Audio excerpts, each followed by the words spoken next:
Baik Bapak Ibu, karena sekarang sudah lebih dari pukul 13.15, saya akan mulai workshop pada siang hari ini.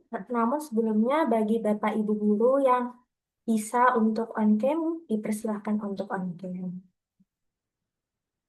Baik, langsung saja saya mulai. Assalamualaikum warahmatullahi wabarakatuh. Waalaikumsalam warahmatullahi wabarakatuh.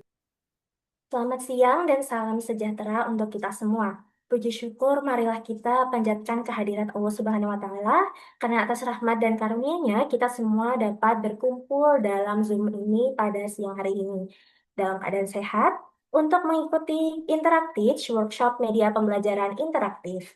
Tidak lupa salawat serta salam senantiasa kita curahkan kepada junjungan kita Nabi Muhammad SAW yang kita nantikan syafaatnya di yaumil qiyamah nanti.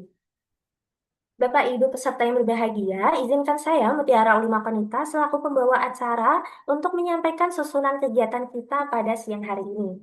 Yang pertama yaitu pembukaan, kedua doa, ketiga presensi dan pretest, keempat penyampaian materi pertama, kelima penyampaian materi kedua, keenam sesi tanya jawab, kemudian post-test dan diakhiri dengan dokumentasi dan penutup. Demikianlah susunan acara yang akan kita laksanakan pada siang hari ini. Agar seluruh rangkaian kegiatan berjalan dengan lancar dan membawa manfaat, marilah kita bersama-sama buka kegiatan workshop media pembelajaran interaktif dengan bacaan basmalah. Bismillahirrahmanirrahim. Memasuki acara selanjutnya, marilah kita tundukkan kepala sejenak untuk berdoa agar kegiatan workshop hari ini berjalan dengan lancar dan membawa manfaat bagi kita semua. Hadirin diharapkan berdoa menurut agama dan keyakinan masing-masing. Berdoa dimulai.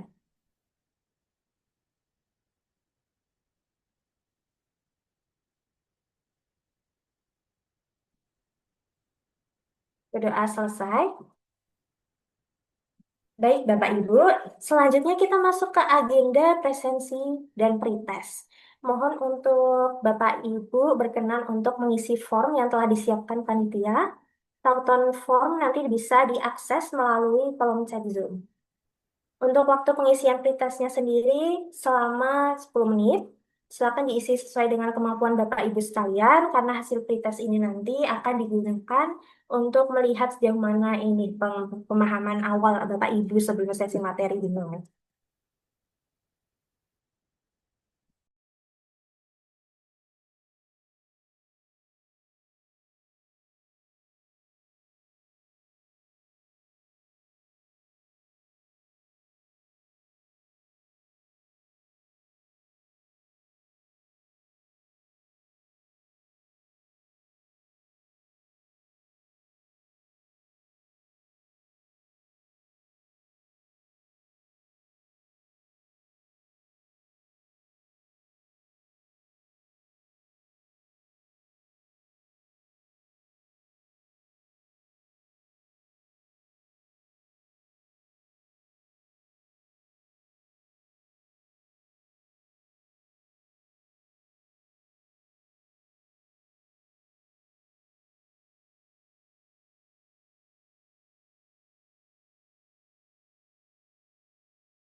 Baik bagi Bapak Ibu guru yang mungkin belum mengisi dan baru join di Zoom ini, saya ingatkan untuk kembali mengisi presensi dan pretest yang sudah dikirimkan di grup WhatsApp. Terima kasih.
Baik, saya ingatkan lagi untuk Bapak Ibu yang mungkin masih belum selesai dan belum mengisi untuk presensi dan pretest.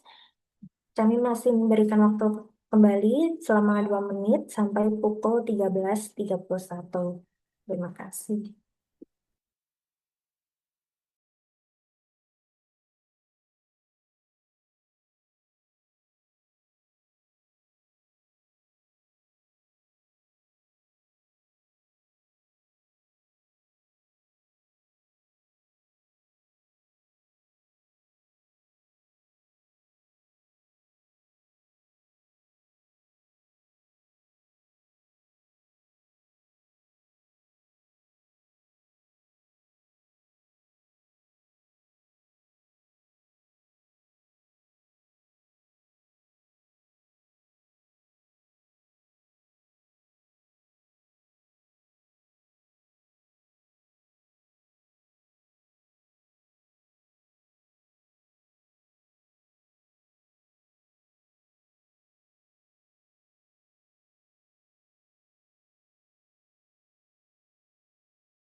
Baik, Bapak Ibu sekalian, karena sudah 10 menit sudah berlalu, bagi yang belum selesai mengisi pretest, mungkin bisa dilanjutkan. Dan sekarang kita bisa memasuki sesi utama, yaitu penyampaian materi pertama dengan topik konsep dasar media interaktif dan juga konsep dasar video pembelajaran. Di mana materi ini akan disampaikan oleh rekan kami, Saudara Ahmad Rifan Mawazaki. Waktu dan tempat kami persilakan. Baik, terima kasih atas waktu dan tempatnya yang telah diberikan oleh Mbak Mutiara. Apakah suara saya sudah masuk? Jelas, Sudah. Kak. Baik, terima kasih. eh Sebelumnya, Bismillahirrahmanirrahim. Assalamualaikum warahmatullahi wabarakatuh. Waalaikumsalam warahmatullahi wabarakatuh. Sebelumnya, perkenalkan terlebih dahulu, nama saya Ahmad Rifan Maulazaki dari Program Studi Teknologi Pendidikan Angkatan 2023 Universitas Negeri Semarang.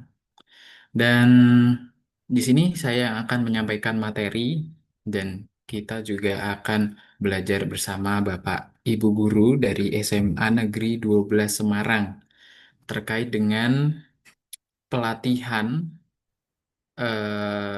media pembelajaran interaktif. Seperti itu ya Bapak Ibu ya. Baik, langsung saja saya izin share screen ya Bapak Ibu ya.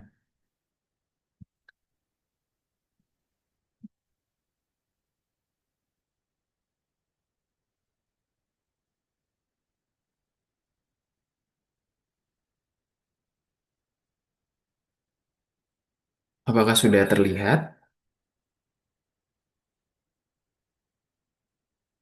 Baik. Sudah.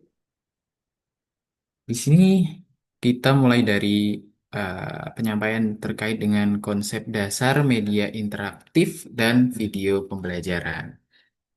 Apa saja yang akan kita bahas pada sesi kali ini? Yaitu yang pertama adalah konsep dasar media interaktif.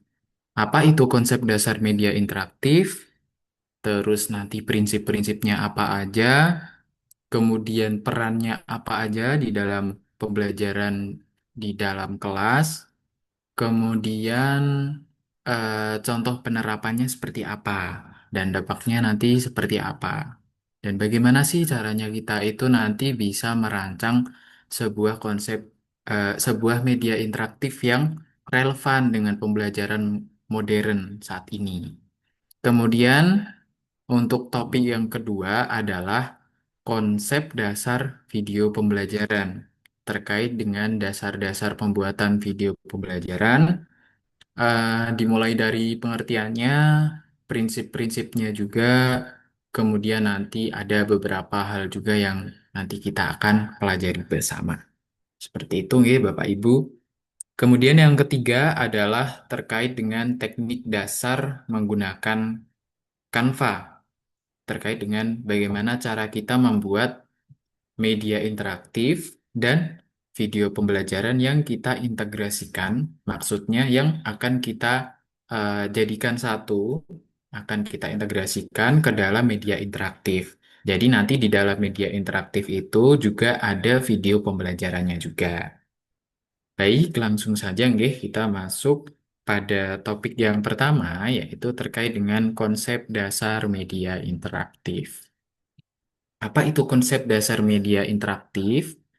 Pengertian yang pertama, itu konsep dasar media interaktif itu merupakan alat bantu belajar yang memungkinkan interaksi dua arah antara peserta didik dan materi melalui teknologi. Jadi, bukan hanya interaksi satu arah yang biasanya sebagian besar kalau dulu waktu saya sekolah itu sebagian besar guru hanya menyampaikan materi saja secara ceramah. Namun hal itu tidak menimbulkan interaksi dua arah sehingga banyak siswa, sebagian besar siswa itu kadang ada yang merasa ngantuk, ada yang banyak tidak memahami materi apa yang disampaikan oleh guru. Jadi, dengan media pembelajaran interaktif ini diharapkan Bapak Ibu dapat menyampaikan materi dengan efektif.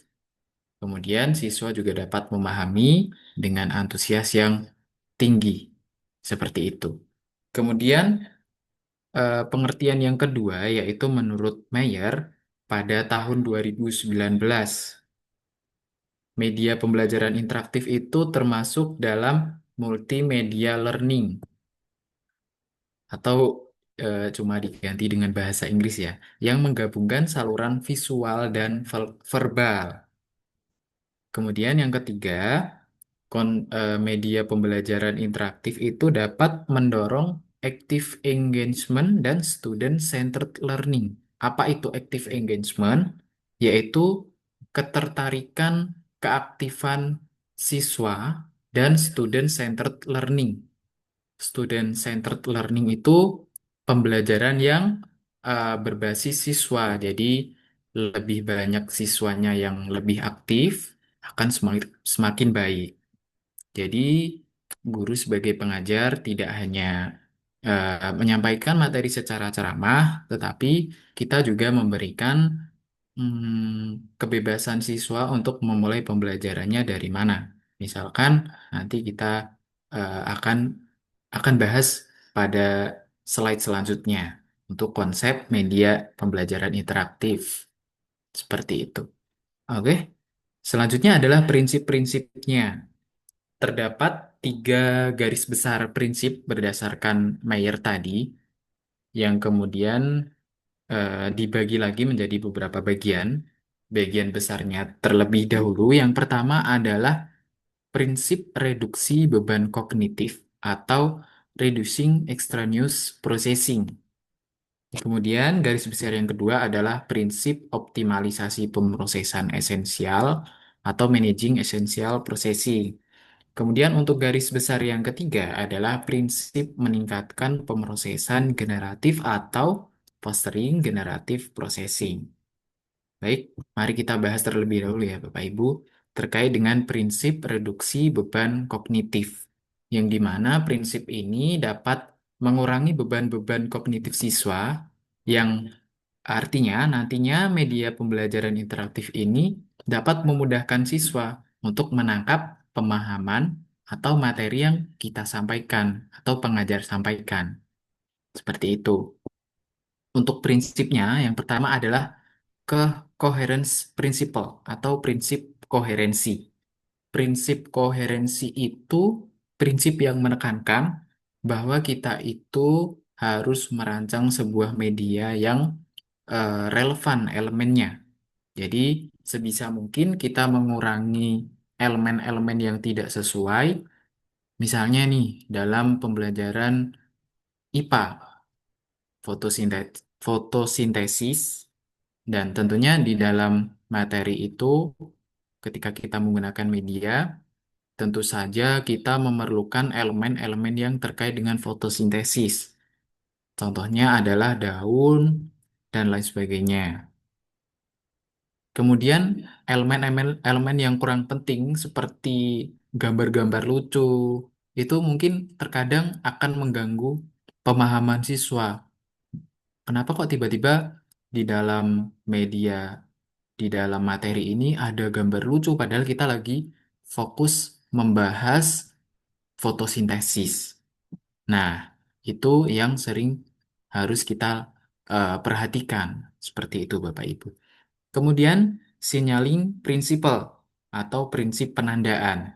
Yang dimana prinsip penandaan ini tuh kita gunakan untuk memperjelas materi atau memperjelas inti dari apa yang sedang kita bahas. Jadi misalkan dari pengertian fotosintesis itu dapat kita berikan highlight atau berikan seperti penanda biar lebih menyala gitu tulisannya. Biar lebih ada kayak stabilo-stabilonya. Atau bisa juga kita menggunakan penanda panah agar siswa itu paham apa yang kita sampaikan itu fokus kemana. Seperti itu. Kemudian adalah prinsip redundansi atau redundansi principle. Ini merupakan prinsip yang dimana menekankan bahwa elemen-elemen atau isi materi yang ada di dalam media itu tidak boleh berulang-ulang atau tidak boleh terduplikasi. Jadi, ketika kita merancang sebuah media dan itu ada beberapa pengulangan, hal itu pasti akan menimbulkan kejanggalan dan membuat siswa itu bertambah pemikirannya. Jadi, siswa itu jadi bingung, sehingga dalam proses pembelajaran untuk menangkap materi jadi terganggu seperti itu. Kemudian kita lanjut masuk pada prinsip besar yang kedua, yaitu prinsip optimalisasi pemrosesan esensial atau managing essential processing. Yang pertama adalah segmenting principle atau prinsip segmentasi. Dan prinsip segmentasi itu penting ya untuk mensegmentasikan atau membagi-bagi beberapa materi ke dalam beberapa slide.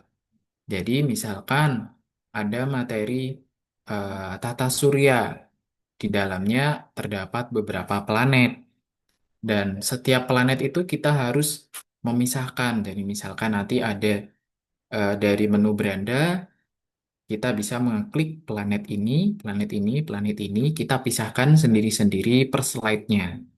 Seperti itu. Untuk mempermudah pemrosesan atau untuk mengoptimalkan pemrosesan esensial siswa. Kemudian pre-training principle. Nah, pre-training principle atau prinsip pralatihan ini em, maksudnya sebelum kita menggunakan media kepada siswa, kita perlu memberikan pralatihan atau pemahaman sebelum menggunakan media itu, sehingga siswa lebih mudah memahami apa yang kita sampaikan. Seperti itu, Bapak Ibu. Kemudian modality principle, prinsip modalitas, yang dimana prinsip ini menekankan pada modalitas pada sebuah media. Baik, untuk selanjutnya adalah prinsip besar yang ketiga, terkait dengan prinsip meningkatkan pemrosesan generatif atau fostering generative processing. Yang pertama adalah multimedia principle. Multimedia principle ini tentunya menekankan pada kombinasi misalkan gambar, ada juga eh, suara yang intinya itu nanti lebih menekankan gambar daripada teks yang menjadi prinsip dari sebuah multimedia. Kemudian personalization principle atau prinsip personalisasi, yang dimana prinsip personalisasi itu menekankan bahwa kita itu harus memberikan interaktivitas melalui komunikasi kepada siswa, misalkan menggunakan gaya bahasa yang non formal atau gaya bahasa dalam sehari-hari. Misalnya ada sebuah materi untuk memperbaiki gambar. Jadi ada sebuah kalimat kalimat coba perhatikan gambar ini.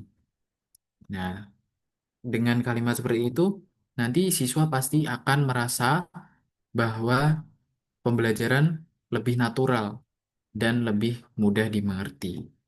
Seperti itu. Selanjutnya adalah voice principle, yang dimana eh, prinsip suara ini bisa memberikan suasana atau kesan atau memberikan eh,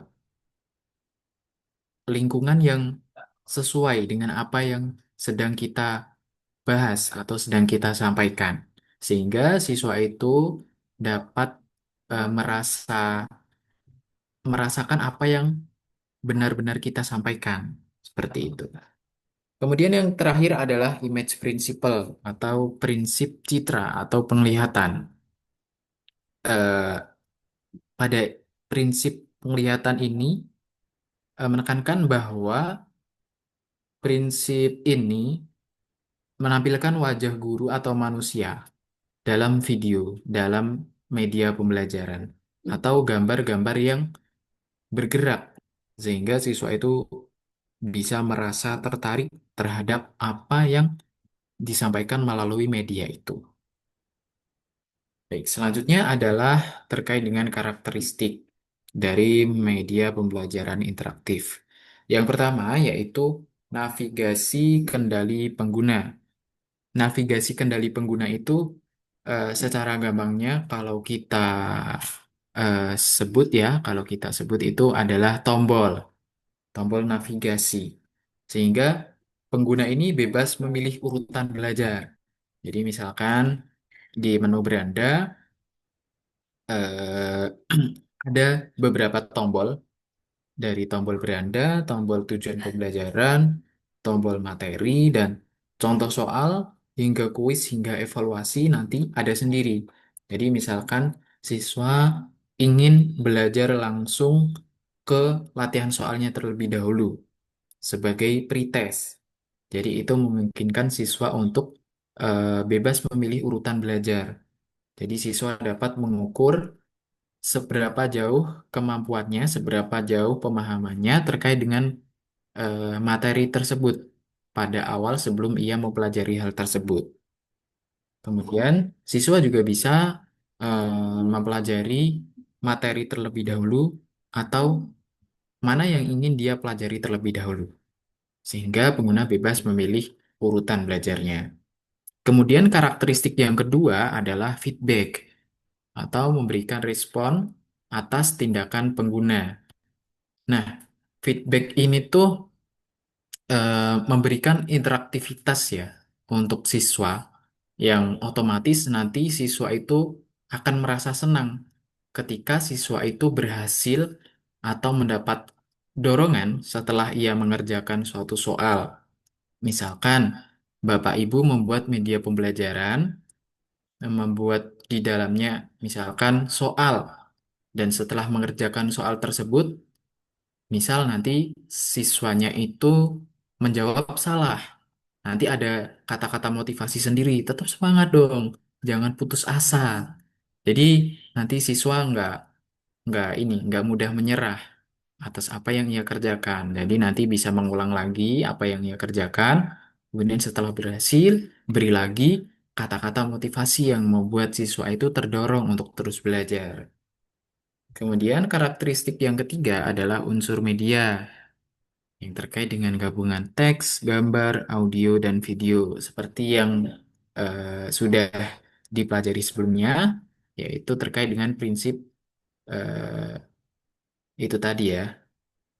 Kemudian karakteristik yang keempat adalah desain menarik. tentu saja media pembelajaran interaktif itu kalau misalkan desainnya kurang menarik, kurang sesuai dengan eh, selera visual siswa, itu kesannya akan membosankan bagi siswa.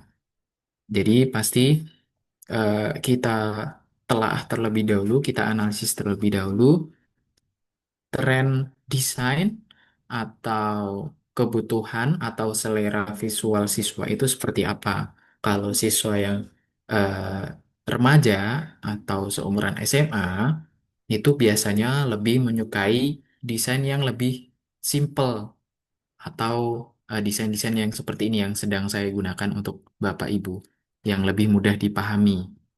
Karena pada seumuran anak siswa itu lebih mudah mencerna hal-hal abstrak karena mereka lebih banyak memiliki pemahaman atau pengalaman daripada anak-anak SD, anak-anak TK yang masih perlu gambaran-gambaran ketika ia ingin memahami sebuah atau konsep yang bersifat abstrak.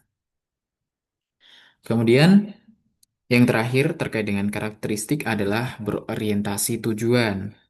Nah, berorientasi tujuan ini sangat penting untuk menentukan fokus pada hasil belajar dan media pembelajaran yang akan Bapak Ibu rancang. Seperti itu, bukan hanya estetika semata. Selanjutnya adalah peran media interaktif.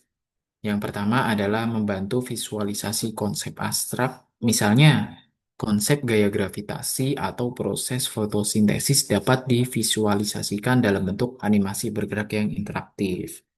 Jadi, ketika ada sebuah animasi bergerak yang interaktif, itu pasti akan terlihat lebih menarik perhatian siswa. Kemudian yang kedua adalah menumbuhkan rasa ingin tahu atau curiosity. Dengan tampilan interaktif, siswa terdorong untuk mengeksplorasi konten secara mandiri. Karena desain ketika yang sudah sesuai dengan selera mereka, mereka sudah pasti akan tertarik dengan media yang telah kita rancang. Kemudian yang ketiga, yaitu dapat meningkatkan retensi dan pemahaman. Yang ini disebabkan oleh kombinasi teks dan visual yang memperkuat daya ingat siswa dibanding hanya mendengar ceramah. Jadi pada intinya, sebuah visual itu mempermudah pemahaman dan meningkatkan retensi dari kognitif siswa itu sendiri. Kemudian yang terakhir adalah mendukung pembelajaran diferensial atau differentiated learning, yang dimana siswa dapat belajar sesuai dengan kecepatan dan gaya belajarnya masing-masing. Jadi, media pembelajaran interaktif ini bisa kita terapkan selain di kelas, misalkan kita atau Bapak Ibu guru ingin nge-share di grup kelas, sehingga nanti setelah pembelajaran, nanti siswa dapat mengulang materi itu tanpa mengulang keseluruhan, tanpa membaca seluruh buku, karena di dalam media interaktif itu pasti berasal dari bahan-bahan atau sumber-sumber yang sudah tersedia, sehingga kita tinggal menyantumkan ke dalam medianya itu. Baik, selanjutnya adalah konsep dasar video pembelajaran.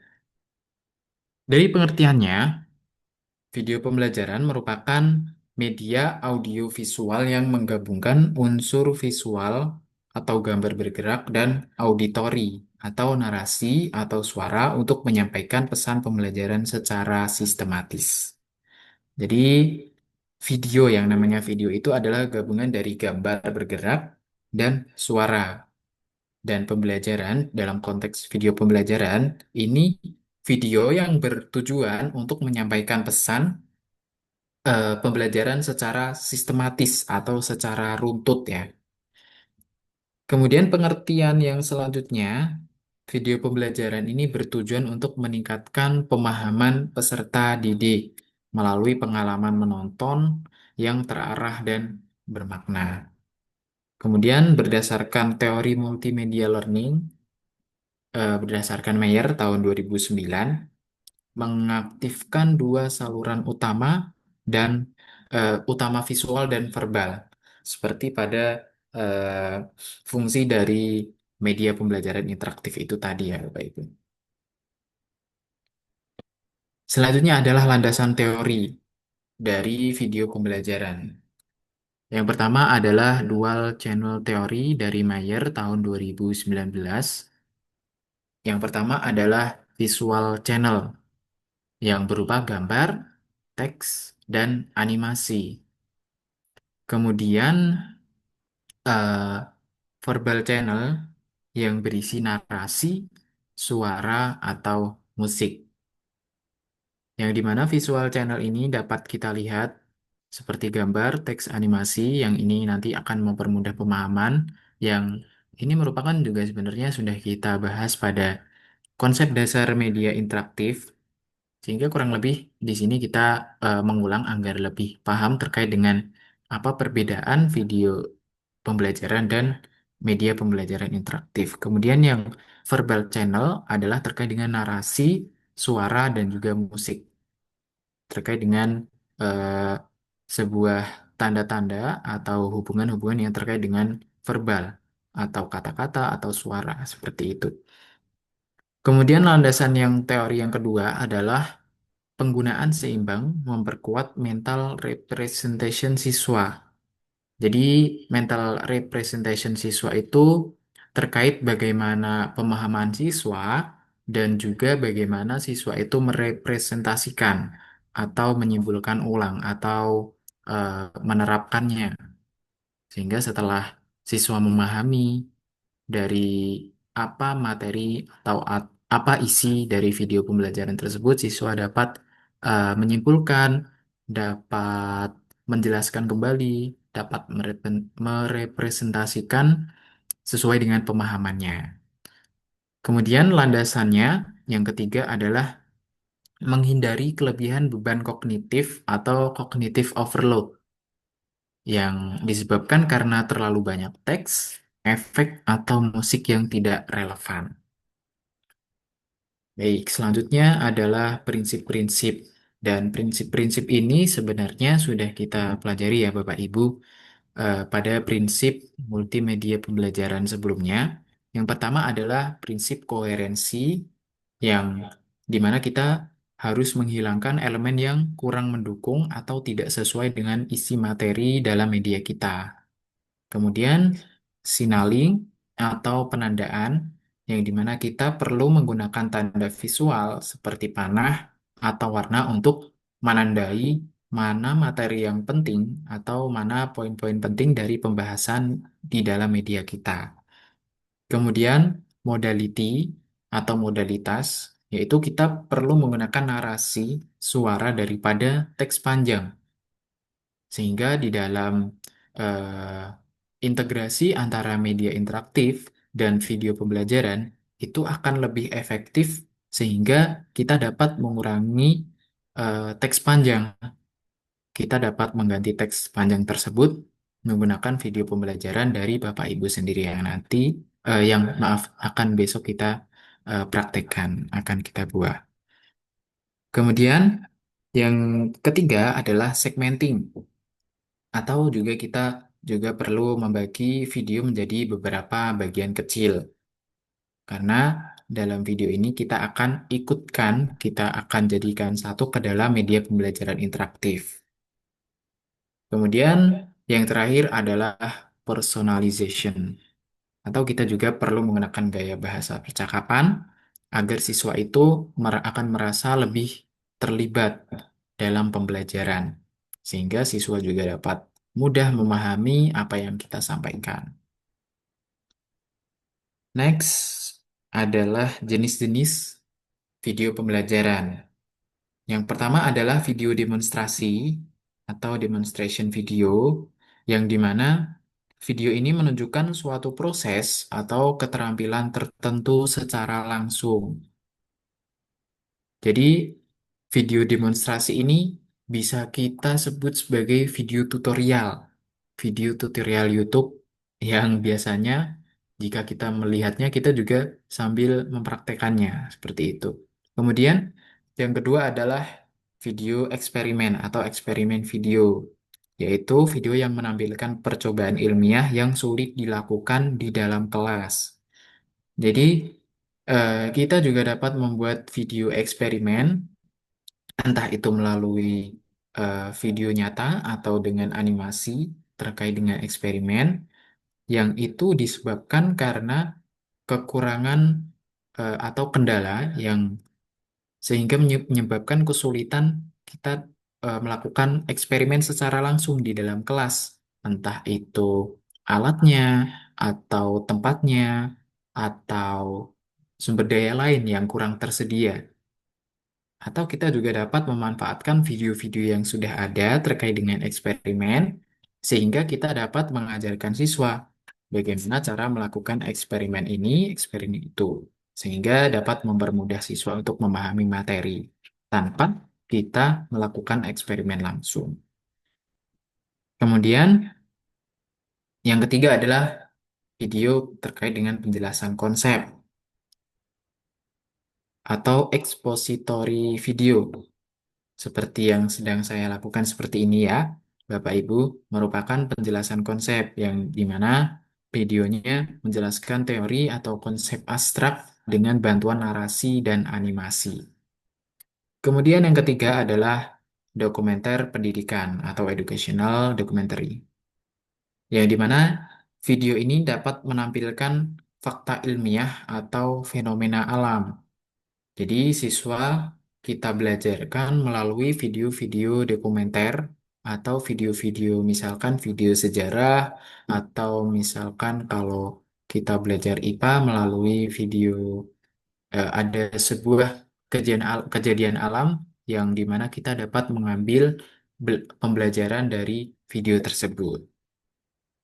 Kemudian yang terakhir adalah video naratif atau naratif learning video yang menggunakan alur cerita untuk menyampaikan nilai atau konsep ilmiah. Yang dimana itu eh, video yang memberikan kesan lebih fun atau lebih ringan untuk didengarkan ataupun untuk dipahami siswa. Jadi seorang pengajar atau pendidik atau guru itu menyampaikan sebuah konsep ilmiah melalui sebuah cerita, entah itu melalui cerita kehidupan sehari-hari yang dimana ia menerapkan sebuah konsep ilmiah sehingga siswa itu juga dapat dengan mudah mengingatnya karena kehidupan sehari-hari itu pasti erat kaitannya dan akan meningkatkan pemahaman siswa ketika kembali kita terapkan dalam kehidupan sehari-hari. Seperti itu. Selanjutnya adalah komponen utama. Komponen utama ada 6. Yang pertama adalah visual terkait dengan penglihatan. Ada gambar, animasi, atau rekaman nyata untuk menjelaskan konsep. Yang kedua adalah audio terkait dengan narasi manusia dengan intonasi alami plus musik lembut. Kemudian yang ketiga adalah teks, merupakan caption singkat di dekat objek utama. Jadi ini merupakan inti dari apa yang sedang kita bahas yang berupa teks. Kemudian struktur alur atau sequence yang dimana sebelum kita membuat video pembelajaran kita perlu membuat storyboard atau struktur alur yang dimulai dari pembukaan, isi, contoh, dan penutup. Sehingga apa yang nanti kita akan sampaikan lebih terstruktur dan lebih eh, beralur, dapat dengan dapat sesuai dengan apa yang kita inginkan dari mulai pembukaan hingga penutupnya nanti. Kemudian yang terakhir adalah pesan visual yang terkait dengan kombinasi warna, teks, dan gerak yang menyatu. Kombinasi warna ini mempengaruhi dengan tingkat pemahaman siswa juga. Misalkan ketika kita membahas suatu makanan atau suatu lingkungan, kita menggunakan warna-warna tertentu. Misalkan kita membahas sebuah pohon dalam kelas, kita dapat menggunakan warna-warna hijau atau warna-warna yang dapat memberikan kesan bahwa itu tuh merupakan lingkungan yang alami, warna hijau, biru, kuning, dan lain sebagainya. Selanjutnya adalah struktur ideal video, yang dimana terdapat tiga bagian. Yang pertama adalah pembukaan, tujuan pembelajaran, penyajian materi, contoh dan aplikasi, penutup, dan refleksi. Yang nantinya struktur ideal ini nantinya akan mengikuti media pembelajarannya juga. Yang di dalam durasi itu nanti kita dapat menyesuaikan isi dari media interaktif itu juga. Namun, di dalam durasi ini kita perlu menentukan terlebih dahulu durasi eh, berapa durasi yang efektif yang perlu kita buat untuk menjelaskan sebuah materi atau membuat sebagai narasi saja, seperti itu. Kemudian tujuannya apa? Misalkan dari pembukaan itu kita dapat menarik perhatian atau memunculkan rasa ingin tahu siswa dengan memberikan gambaran awal terkait dengan materi yang akan kita pelajari. Kemudian tujuan pembelajaran, kita dapat menyebutkan apa yang akan kita pelajari. Kemudian tujuan-tujuan yang lainnya mengikuti sesuai dengan bagian dalam struktur ideal videonya. Kemudian untuk prinsip efektivitas video, yang pertama adalah prinsip kejelasan tujuan, yang nantinya pastinya dalam video ini fokus pada capaian pembelajaran siswa atau tujuan pembelajaran siswa itu apa. Sehingga jelas apa yang kita buat dengan tujuan pembelajarannya itu apa. Seperti itu. Kemudian relevansi konten. Terkait dengan prinsip-prinsip koherensi tadi, relevansi konten ini mengharuskan kita untuk memilih elemen yang tentunya nanti dapat mendukung materi atau mempermudah pemahaman siswa melalui elemen-elemen. Kemudian prinsip efektivitas yang ketiga, yaitu durasi dalam video itu singkat atau conciseness. Yang ideal adalah 3 sampai 5 menit per topik. Kemudian yang keempat adalah keterpaduan narasi dan visual. eh yang dimana antara narasi dan visual ini saling melengkapi, tidak tumbang tindih atau tidak terduplikat atau tidak ada yang janggal.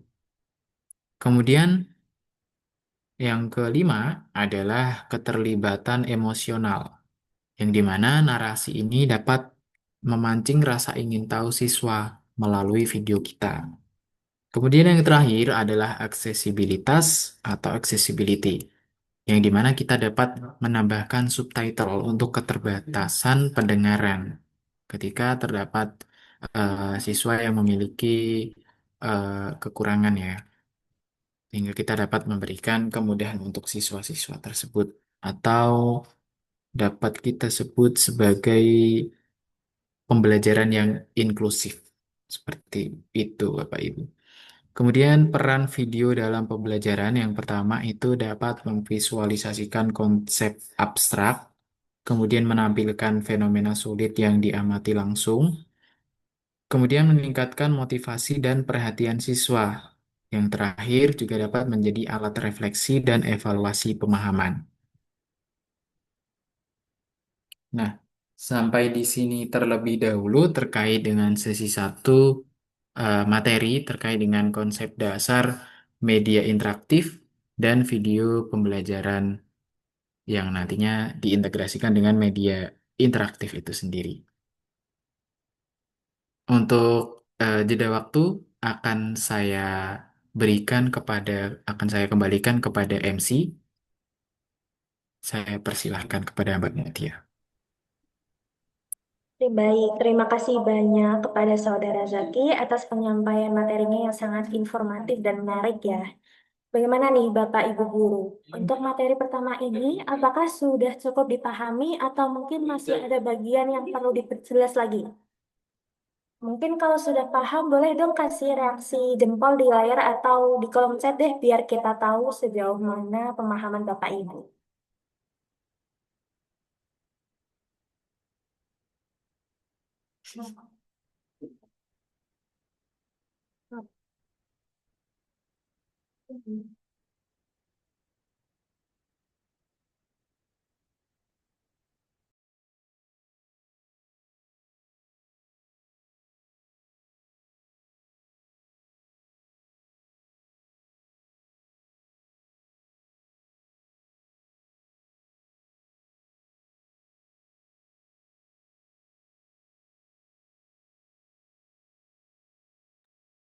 Kalau mungkin ada yang masih ingin ditanyakan, jangan sungkan ya Bapak Ibu. Mungkin bisa dituliskan pertanyaannya di kolom chat agar bisa kita bahas bersama.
Baik, jika belum ada pertanyaan, kita lanjutkan ke sesi materi kedua yang juga akan kembali dipandu oleh pemateri kita kepada Saudara Zaki. Kami persilakan kembali.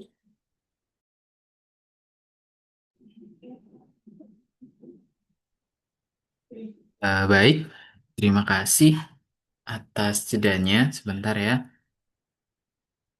Kita lanjut terkait dengan materi eh, teknik dasar membuat media interaktif dan video pembelajaran dengan Canva.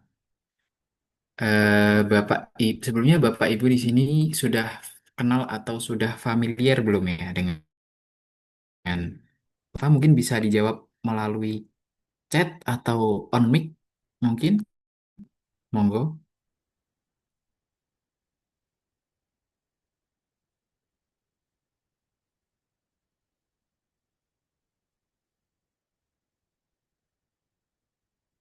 Ya. Misi Bapak Ibu apakah sudah mengenal ya? Oh ya, saya anggap insya Allah sudah mengenal semuanya ya terkait dengan Canva ini sendiri. Jadi Canva ini tuh merupakan platform desain yang dimana kita itu bisa dapat dengan mudah membuat rancangan-rancangan desain entah itu media interaktif, poster, atau video.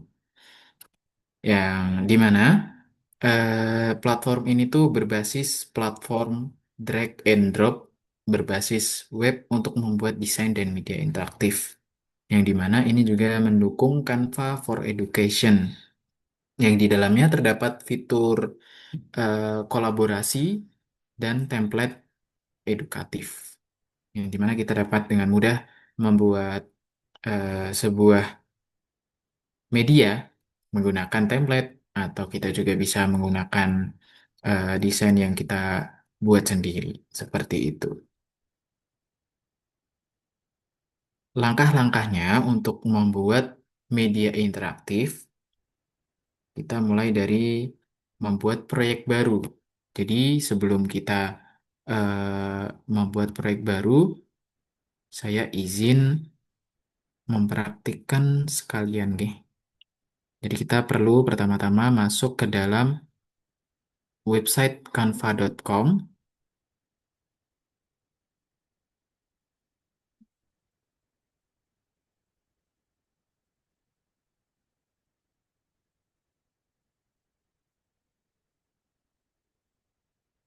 Nah, seperti ini.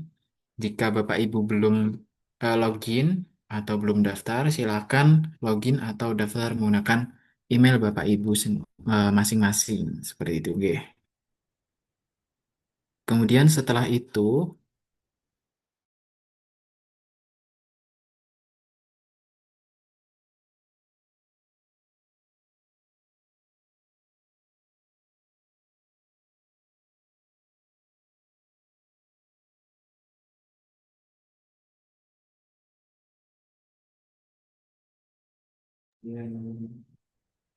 Baik, sepertinya pemateri kita sinyalnya sedang bermasalah. Kita bisa tunggu terlebih dahulu.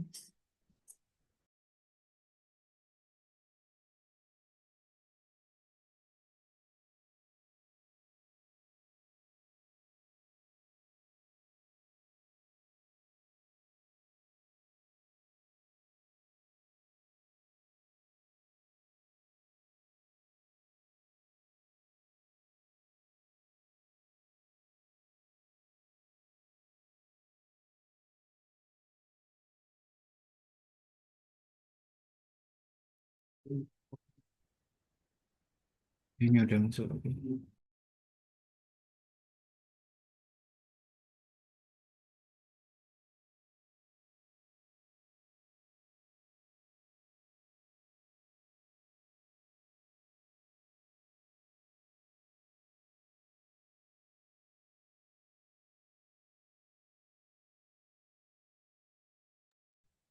Mohon maaf Bapak Ibu dan teman-teman semuanya.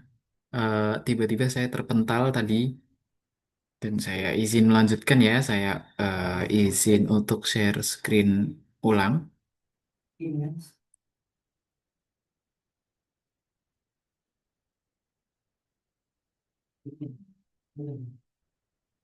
Nah, apakah sudah terlihat?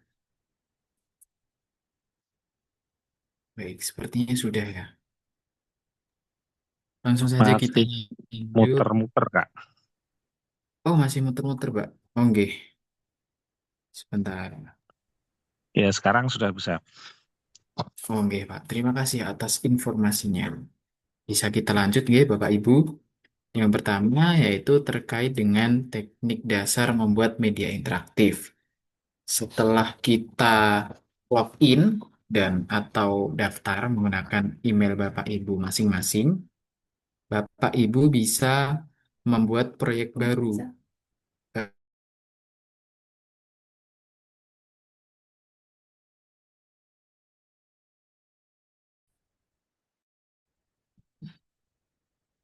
Menggunakan template.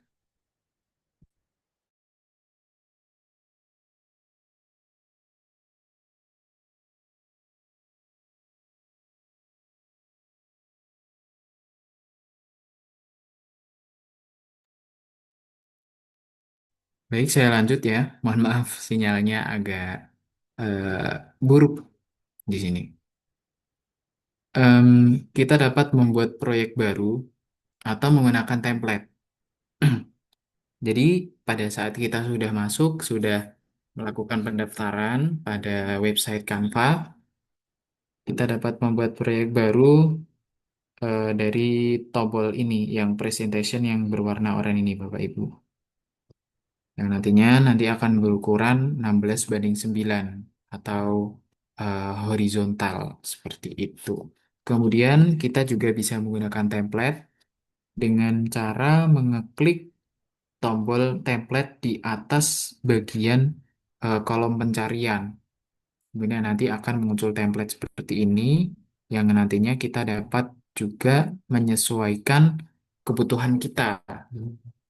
Entah itu template tentang edukasi atau tentang bisnis atau lainnya. Kalau kita kebutuhan kita yaitu edukasi, ya tinggal kita cari edukasi seperti itu. Kemudian setelah kita membuat atau menentukan template yang sudah kita tentukan, kita memerlukan struktur navigasi atau navigation flow, yang dimana ini nanti akan menentukan alur navigasi atau tombol dari media pembelajaran interaktif itu sendiri. Jadi misalkan nanti di dalam beranda ini ada tombol tujuan pembelajaran, materi pertama, materi kedua, evaluasi pertama dan evaluasi kedua, kemudian penutup. Yang dimana ketika kita mengklik tujuan pembelajaran, nanti kita dapat masuk pada slide tujuan pembelajaran. Kemudian materi pertama kita dapat masuk pada slide materi. Kemudian materi kedua misalkan nanti ada contoh soal atau contoh gambaran dari sebuah materi. Kemudian untuk evaluasi yang pertama dapat kita buat misalnya kuis atau soal-soal ringan seperti itu. Kemudian evaluasi kedua kita bisa membuat evaluasi akhir atau LKPD. Kemudian baru kita bisa masuk penutup. Nah, selain itu eh, nanti kita juga bisa menambahkan tombol-tombol di dalam slide materi, slide contoh, kuis, tujuan pembelajaran, LKPD, dan lain sebagainya. Tombol-tombol untuk kembali ke beranda atau tombol next untuk mempermudah navigasi itu. Kemudian eh, langkah yang selanjutnya adalah mendesain slide utama atau homepage. Ketika kita menggunakan template, kita tinggal menambahkan tombol-tombol ketika di dalam template tersebut belum tersedia tombol. Jadi kalau kita menggunakan template nanti akan lebih mudah. Dan saran saya akan lebih baik jika Bapak Ibu nanti besok waktu workshop untuk menggunakan template sesuai dengan kebutuhan. Misalkan Bapak Ibu mengajar atau memegang mata pelajaran matematika atau IPA atau bahasa atau mata pelajaran yang lainnya, itu nanti bisa disesuaikan dengan kebutuhan Bapak Ibu dengan mencari template di kolom pencarian dan nantinya tinggal ditambahkan tombol atau navigasi. Di sini dari contoh yang telah saya buat sendiri dari tugas mata kuliah, di sini kita dapat menambahkan tombol mulai yang nantinya kita akan lakukan tambahkan hyperlink yang nantinya kita dapat masuk pada eh, slide menu dan di dalam slide menu itu nanti ada beberapa tombol lagi, ada tombol materi dan lain sebagainya. Namun di sini yang terpenting adalah untuk mendesain slide utama terlebih dahulu dan ada juga tombol keluar ketika kita ingin menyelesaikan pembelajaran. Nanti ini akan menuju slide penutup atau langsung keluar seperti itu. Selanjutnya adalah menambahkan tombol interaktif atau hyperlink antar slide, yang dimana ini tuh agar mempermudah Bapak Ibu untuk langsung lanjut ke materi yang kita tuju, tidak nggak usah repot-repot mengeklik atau melewati satu persatu slide seperti itu. Jadi misal kita di tombol mulai ini kita ingin menuju menu pada slide 2. Jadi pada tombol mulai ini kita klik kanan, kemudian kita klik tautkan ini atau shortcutnya atau dengan cara lebih mudah kita klik klik tombol ini, kemudian kita tekan pada keyboard Ctrl K. Kemudian kita tinggal pilih slide mana nantinya yang akan kita linkkan, akan kita tautkan. Seperti itu. Selanjutnya, setelah kita membuat tombol interaktif dan juga homepage atau menu awal, kita juga membuat isi materi yang berisi kombinasi teks dan ilustrasi. Yang dimana teks ini dan ilustrasi ini nantinya akan mempermudah pemahaman siswa. Misalnya seperti pada media pembelajaran interaktif yang telah saya buat sendiri terkait dengan perubahan wujud benda. Di sini eh, ada beberapa prinsip yang saya gunakan, yaitu prinsip naratif atau prinsip modalitas, yang dimana prinsip itu menekankan terkait dengan interaktivitas komunikasi terhadap siswa yang terdapat pada judul apa itu perubahan wujud benda, seperti itu. Kemudian setelah itu baru kita jelaskan di sini. Pengertian dari perubahan wujud benda adalah salah satu bentuk terjadinya dan seterusnya. Kemudian di sebelahnya juga terdapat elemen yang dapat mendukung pemahaman perubahan wujud benda.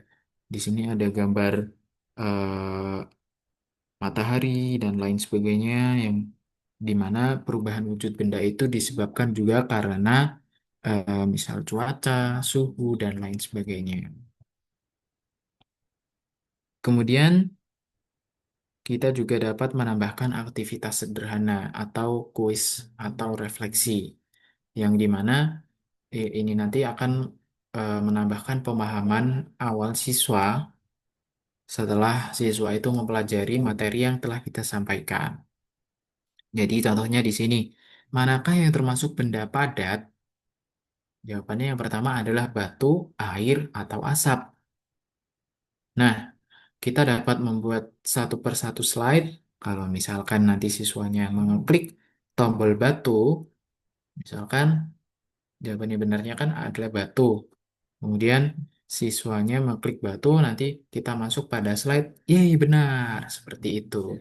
Atau misalkan nanti siswa mengklik air, nanti kan pastinya salah. Dan kita perlu membuat slide sendiri. Eh, Gimana ya? Contohnya, ya salah deh gitu. Jadi nanti siswa bisa mengulang lagi dengan tombol tertentu atau bisa melanjutkan untuk kuis selanjutnya atau materi selanjutnya. Kemudian yang perlu kita lakukan selanjutnya adalah melakukan uji coba dan simpan PPT dan link Canva. Uji coba dengan cara mengklik tombol ini seperti memperlebar di sini di pojok kanan bawah. Nantinya tampilannya akan seperti ini. Manakah yang termasuk benda padat? Seperti yang saya lakukan seperti ini adalah salah satu contoh tampilan uji coba atau tampilan presentasi. Dan kita juga perlu menyimpan dalam bentuk PPT atau link Canva. Dengan cara kita klik tombol bagikan di sini, kemudian klik unduh, nanti akan muncul pilihan seperti ini. Bapak Ibu dapat memilih opsi bentuk file yang ingin Bapak Ibu simpan. Lebih baik kalau media interaktif itu formatnya adalah PPT. Karena kalau PDF itu nanti tidak bisa diklik atau tidak bisa muncul animasinya atau transisinya seperti itu. Kemudian tinggal kita klik unduh karena ini kita sudah eh, memilih untuk mengunduh seluruh halaman dari halaman 1 sampai 23.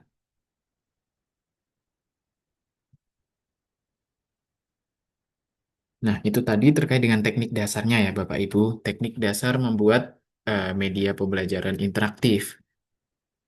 Selanjutnya adalah teknik dasar membuat video pembelajaran yang dimana kita mulai dari langkah yang pertama, yaitu menentukan topik dan tujuan. Misalkan topik dan tujuannya yaitu siswa dapat memahami proses perubahan wujud benda dari padat ke cair dan cair ke gas. Kemudian, tujuan ini akan menjadi dasar dalam menentukan gambar, teks, dan narasi. Oh iya, mohon maaf, ini ada Bapak Tulus Widodo ya yang angkat tangan. Monggo silakan Bapak, ada yang perlu ditanyakan atau perlu disampaikan? Iya, iya Kak, terima kasih. Eh, Tadi ketika kita di sampel yang pertama, Kak, coba Kak tadi yang Kakak buat tadi, ada materi tadi yang ada di apa? Ya sebelum itu. Ya,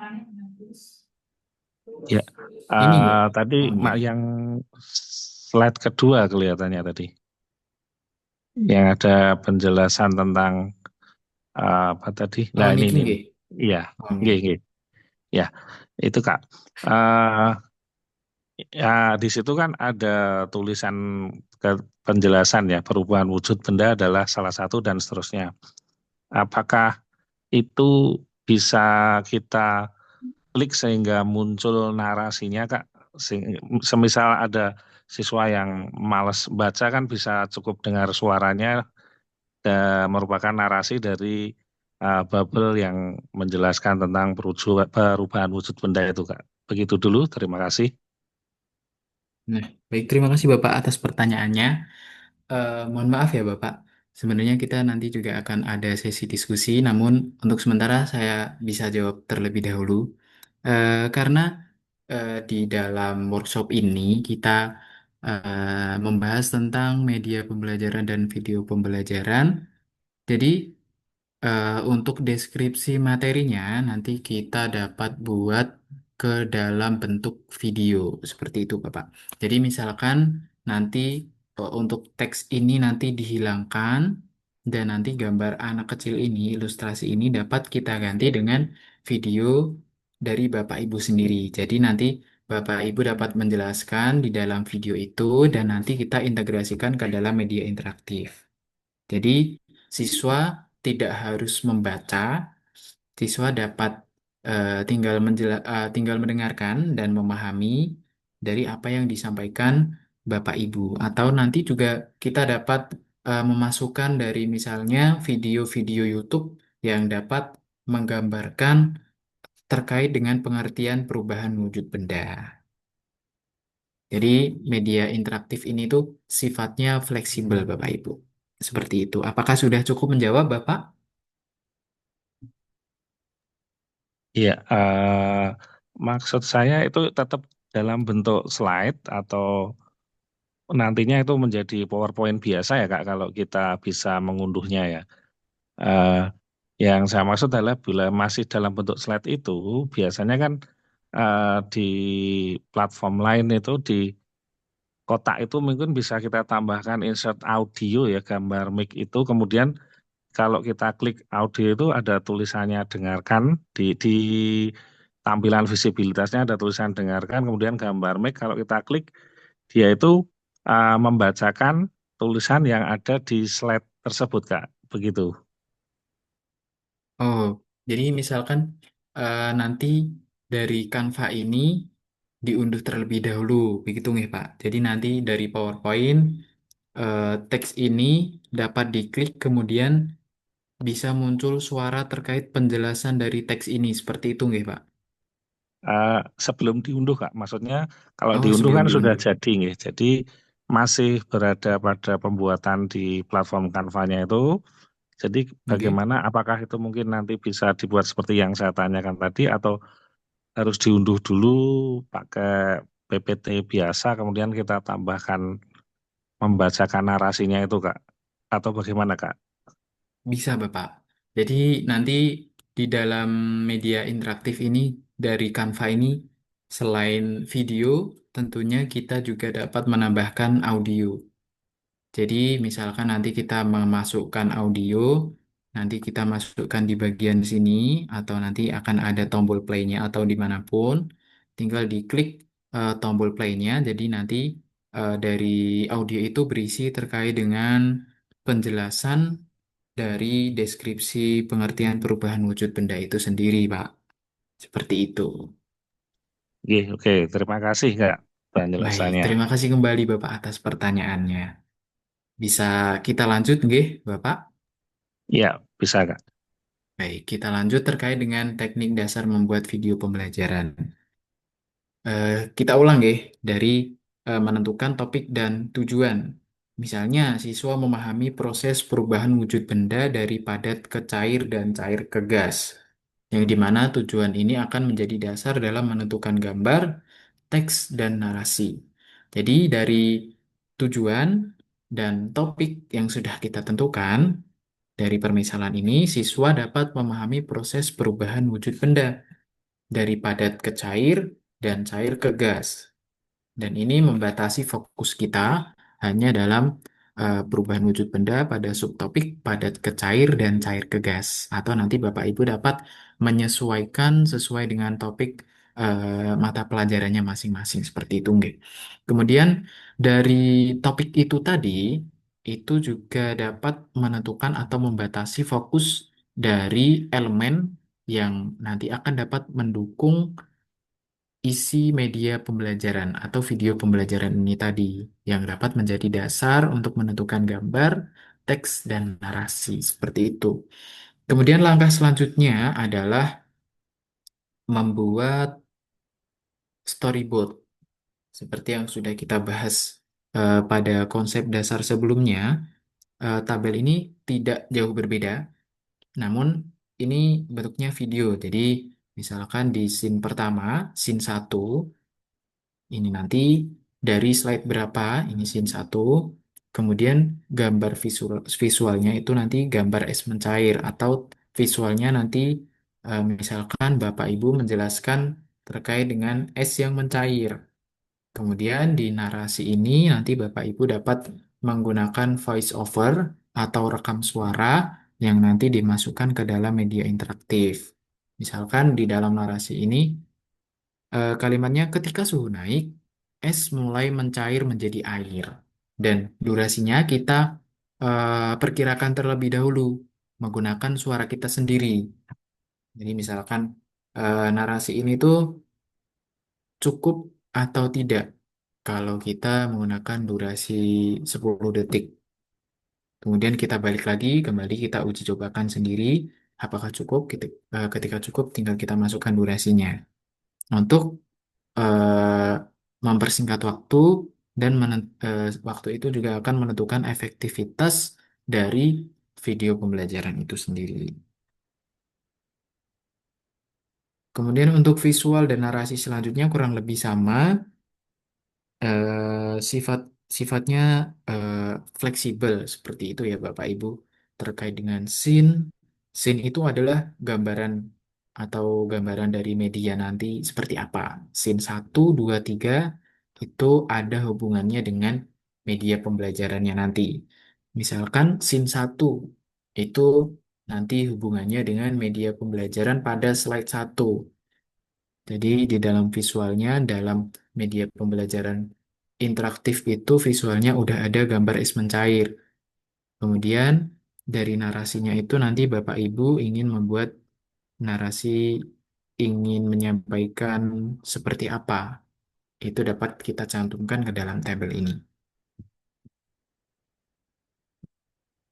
Selanjutnya, setelah kita membuat storyboard dan menentukan topik, Bapak Ibu tentunya perlu membuat desain video atau menggunakan template seperti media pembelajaran interaktif itu tadi. Atau tinggal kita masukkan video ketika Bapak Ibu sudah menggunakan media interaktif, ya tinggal kita pakai template itu. Atau kita gunakan desain yang sudah kita buat sebelumnya. Kemudian kita dapat menambahkan gambar dan teks.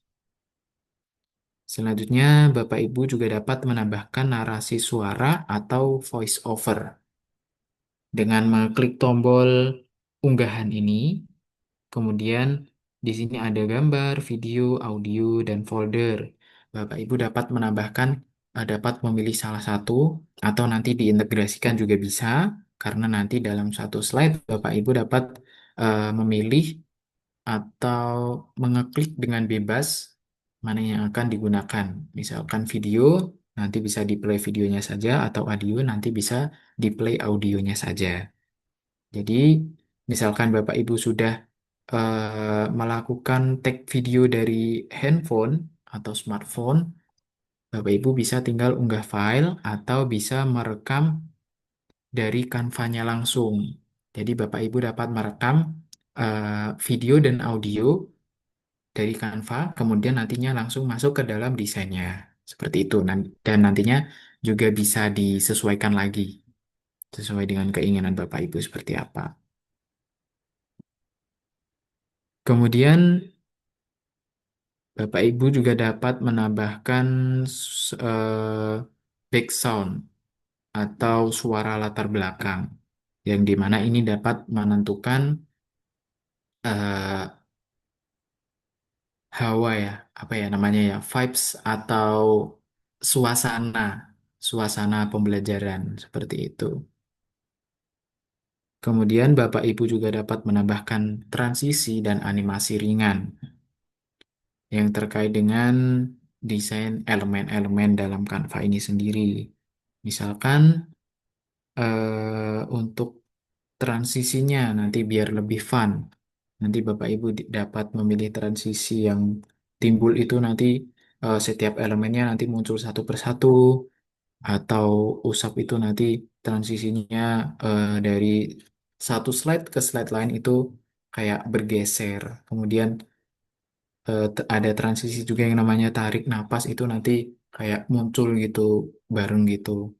Kemudian Bapak Ibu juga dapat menyesuaikan animasi untuk setiap elemennya. Misalkan elemen anak ini nanti ingin dibuat bergoyang kayak kanan kiri gitu juga bisa, atau berdenyut gitu nanti juga bisa. Dan untuk apa namanya untuk efeknya, untuk efek animasinya nanti juga dapat disesuaikan.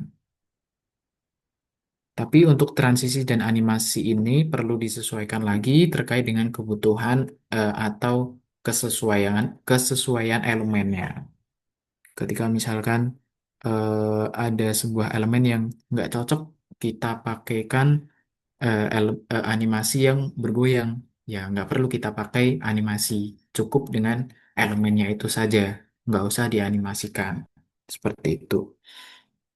Kemudian langkah terakhir adalah mengekspor videonya.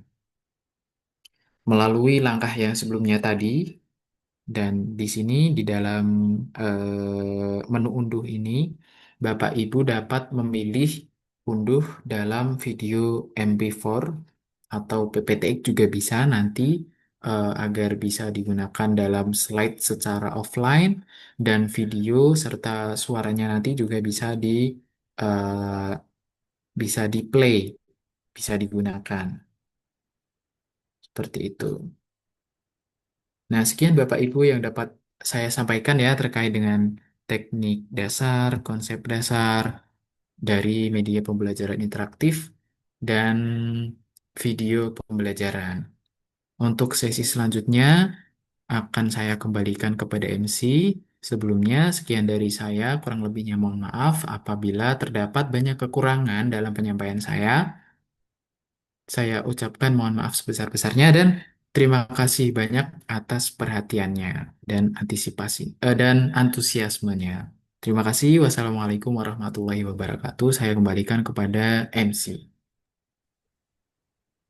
Baik, sebelum kita beranjak ke agenda selanjutnya, kami ucapkan terima kasih banyak kepada Saudara Zaki atas waktu dan ilmu yang telah dibagikan kepada kita semua.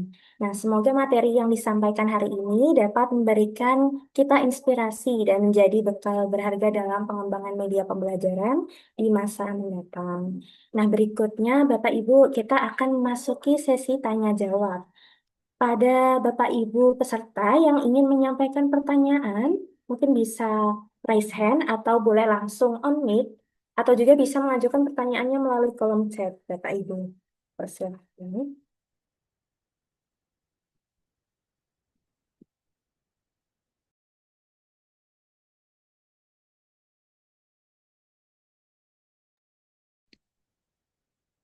Izin tanya Kak. Baik, silakan Bapak. Iya. Ini kan masih permukaan semua ya untuk materinya. Apakah besok di kegiatan yang kedua di luringnya ya itu akan diulangi lebih dalam atau cukup ini aja, Kak? Terima kasih. Baik, di kegiatan besok itu kita akan melakukan praktek secara langsung, Bapak, yang dipandu oleh Saudara Zaki. Bagaimana Saudara Zaki? Mungkin bisa dijelaskan lebih lanjut terkait kegiatan besok hari. Baik, Bapak Tulus Widodo nih. Terima kasih atas pertanyaannya terkait dengan teknis pertemuan pertemuan selanjutnya, nggih. Apakah apakah cukup kasarannya saja atau besok akan dibahas dari awal? Dan jawabannya dari saya itu tentu saja nanti kita akan belajar bersama dari awal dari teknik dasarnya, tapi nggih nanti kita waktu workshop nanti langsung kita terjun ke dalam praktik pembuatan desain media interaktif dan video pembelajaran menggunakan Canva. Jadi dari semua yang telah saya sampaikan, Bapak Ibu besok akan mempraktekkan membuat dari awal cukup simpel, cukup beberapa slide, mungkin 5 slide saja cukup, atau 3 atau berapa gitu, itu saja cukup, dan nanti juga akan dipandu dengan teman-teman kelompok kami, seperti itu Bapak. Oke, siap, Kak. Terima kasih. Terima kasih kembali Bapak.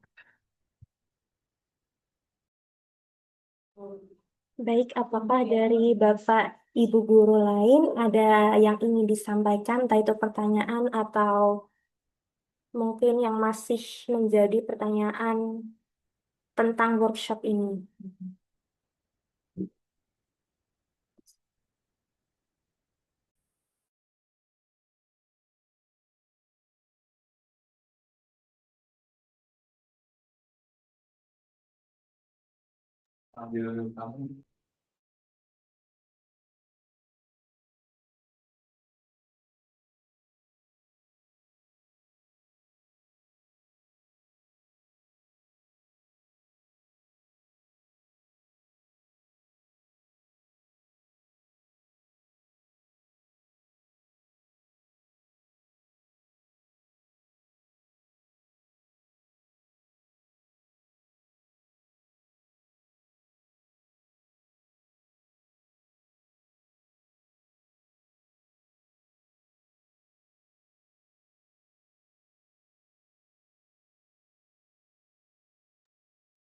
Gimana nih Bapak Ibu, materi hari ini mudah difahami ya.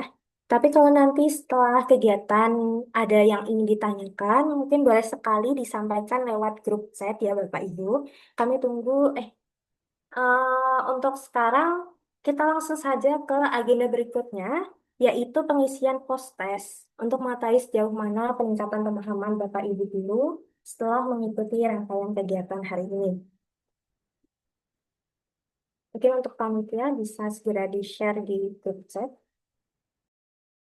Waktu yang akan disediakan adalah 10 menit, mulai dari sekarang sampai pukul 14.57.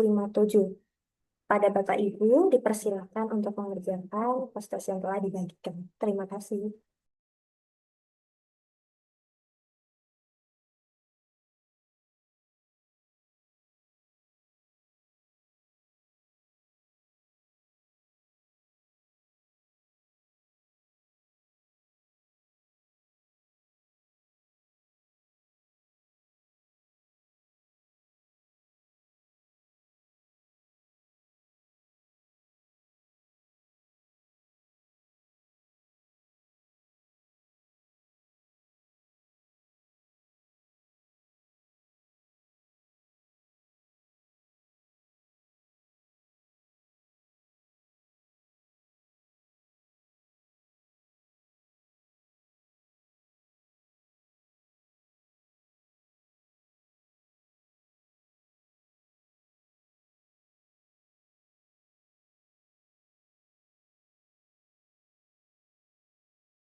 Baik, kami masih tunggu sampai pukul 14.57 untuk pengisian tiket pos tes ya.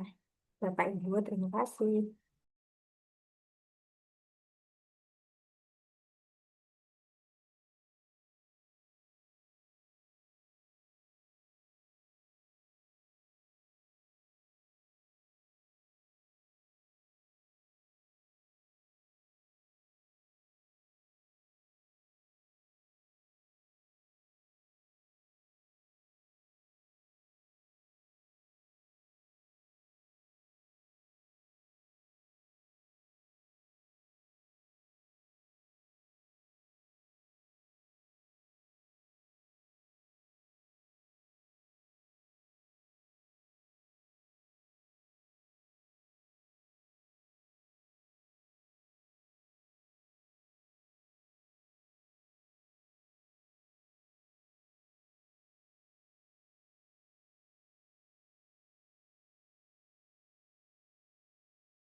Baik, Bapak Ibu, karena sekarang sudah pukul 14.54, mungkin kita bisa lanjutkan ke sesi berikutnya, yaitu dokumentasi. Jadi, mohon untuk Bapak Ibu yang dapat untuk on-cam, dipersilakan.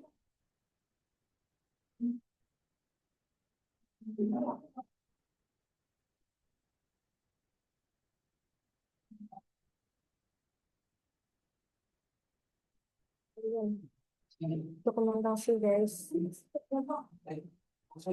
Tunggu, tapi itu tuh.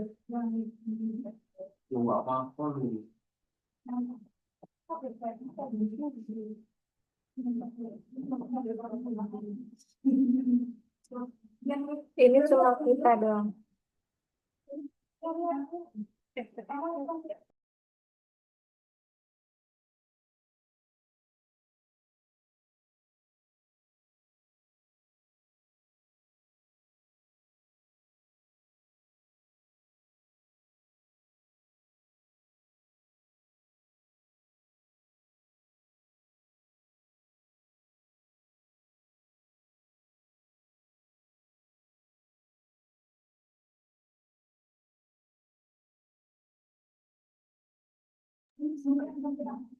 Baik, mungkin untuk operator bisa mulai dihitung.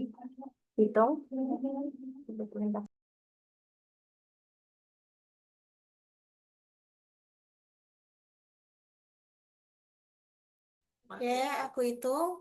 1, 2, 3.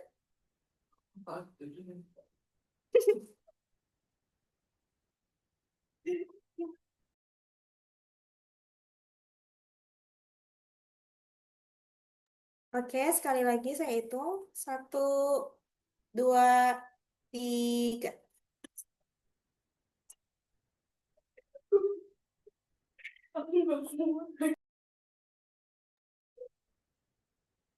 Baik, terima kasih kepada operator. Mungkin saya lanjutkan. Akhirnya tibalah kita di penghujung acara. Baik, dengan saya, Mutiara Ulima Konita, selaku pembawa acara, mengucapkan terima kasih banyak dan sebesar-besarnya kepada seluruh pihak yang telah berpartisipasi dalam kegiatan hari ini, terutama kepada Bapak Ibu Guru yang telah meluangkan waktu dan berpartisipasi aktif dalam kegiatan workshop pada hari ini. Nah, semoga kegiatan ini bisa memberikan inspirasi dan bisa meningkatkan kemampuan kita dalam mengembangkan media pembelajaran yang lebih kreatif dan interaktif. Nah, Bapak Ibu jangan lupa besok itu masih ada rangkaian acara yaitu pada pukul 8 hingga 11.20 di mana kami harap Bapak Ibu dapat ikut berpartisipasi seperti halnya hari ini dan juga jangan lupa untuk membawa laptop untuk nantinya kita gunakan untuk praktik ya Bapak Ibu.